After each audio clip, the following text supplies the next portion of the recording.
So it finally happened. I'm talking about Nanotyrannus. So here's the story. So basically, the earliest so Nanotyrannus is in the news right now. This is a big deal, and so I must address it because there's a toy of it, and it's in the news, and that's what I do, right? So here's the thing: the earliest specimen of Nanotyrannus was described, and the name Nanotyrannus, nano means smaller, tiny, Tyrannus, tyrant, as in Tyrannosaurus Rex, Tyrannosaurus King, Nanotyrannus, tiny tyrant, or short king, in my way of saying it. And so the idea here with this animal is, it's just a smaller T-Rex figure. The idea of this animal is this. This is part one. If I'm waiting a while for the paper to be, it's a lot going on. Let me just say a lot going on. So first of all, the original, the official establishing of it was in 1988. So there's one skull. It's thought to be the small Tyrannosaur who's in the specimen known was thought to be juvenile. And there's a big debate. One of the biggest debates in paleontology is Nanotyrannus, well, is a juvenile tyrannosaur, or is it its own species? And that's a really big thing. And so in 2005, there was a conference, actually, where paleontologists who specialize in tyrannosaurs came together and debated. No one changed their mind, which happens, very. But the idea is that let's paint a picture. So late Cretaceous period on the Hill Creek Formation 67 million years ago. Tyrannosaurus Rex, who I brought the the Lost World Jurassic Park bull Tyrannosaur from 1997, and the Thrasher, which is the female Tyrannosaur, and they technically only had the one baby in the movie. They had, I think, 3 in the book, and there were repaints, so I bought those too, because it was the 90s, it was a different time, many of you weren't born yet, so The idea here is that one of the biggest mysteries in paleontology are baby dinosaurs. Now, we think we don't find babies because, one, babies are smaller, they're seasonal, they don't fossilize as well, and they're smaller, their bones aren't they're not as it's easier to find a big adult animal than a juvenile animal's remains, right? And so with Nanotyrannus, the biggest debate was, again, is this a juvenile T-Rex or is it an adult of its own species? And and I remember, before I explain everything to you, I'll explain to you why I'm the way I am. So it's interesting, but I was doing a talk. It was a very fancy talk somewhere. Someone had paid me to come talk, and I was bringing up different things and theories, and someone goes, "What about Nanotyrannus?" And I wasn't being rude or dismissive, but they asked me, "What is your view on Nanotyrannus?" And I explained to you, like I just said, "Oh, we think it's this, we think it's that. There's a lot of debating right now. We need to find more specimens for more testing, so on and so forth." And the person pressed me then and said, "Well, what do you think about it?" And in a moment of forgetting I was at work, I was being paid, I said, "Honestly, I don't care about the situation." And they're like, "What do you mean?" And I was like, "Well, I mean, there's lots of dinosaur debates going on. There's little things here and there. We're debating different rock layers and all that, and what species, now, but because it's with T-Rex, there's just so much about this story, and people get so passionate about it. And I love scientific debate. I love passion about, but I don't see any change happening. So when this person asked me that, I said I don't really care. And he's like, "What do you mean?" I said, "Well, I mean, I want to know the answer, but I'm not researching in tyrannosaurs or like that, so it's not my area. So I'm just like you, waiting for it to happen." And they're like, "I can't believe you don't care about it." And I honestly, without thinking, said, "I drove past 4 homeless people on the way here, other human beings who have no housing. That really affects me more than the Nanotyrannus debate."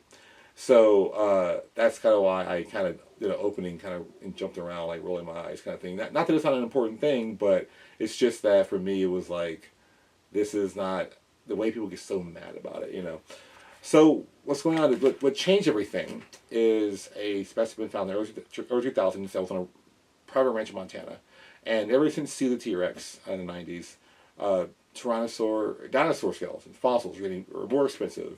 Rich people trying to buy them, and there's land disputes and all these things going on.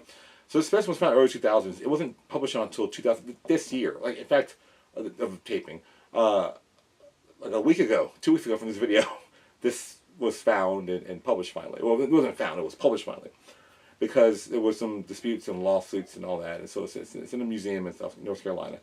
And so there's, what am I talking about? A specimen called the dueling dinosaurs. And so the fighting dinosaurs is the Velociraptor and the Protoceratops from Mongolia. That's in the New York Museum. The dueling dinosaurs is a Triceratops and we now know to be believed to be Nanotyrannus found together. Beautiful specimen, kept together. there's a whole museum built around this. I've been watching it in the news because it is an interesting story. I just don't. I'm not like obsessed with it. And so basically, and I want to make sure I got their names right because I am older than most of you probably watching this, and my memory sometimes and human names are hard. Dinosaur names forever sometimes. So Dr. Lindsay Zano and Dr. James Napoli published it like this month basically. Oh my goodness! And so the idea is that they're looking at the skeleton, and again. One of the debates for Nanotyrannus is that it has like between 15 and 16 teeth. Adult Tyrannosaurs have between 12 and 13. The argument is, well, maybe the argument thinking that they're juvenile tyrannosaurs is saying that, well, maybe they lose a number of teeth as they get bigger or get older. But then we look at like Tarbosaurus or Asian cousin, and they have the same number in juveniles and adults, right? And Tarbosaurus, as I mentioned in this video, it's one of the most close related animals to T-Rex, right?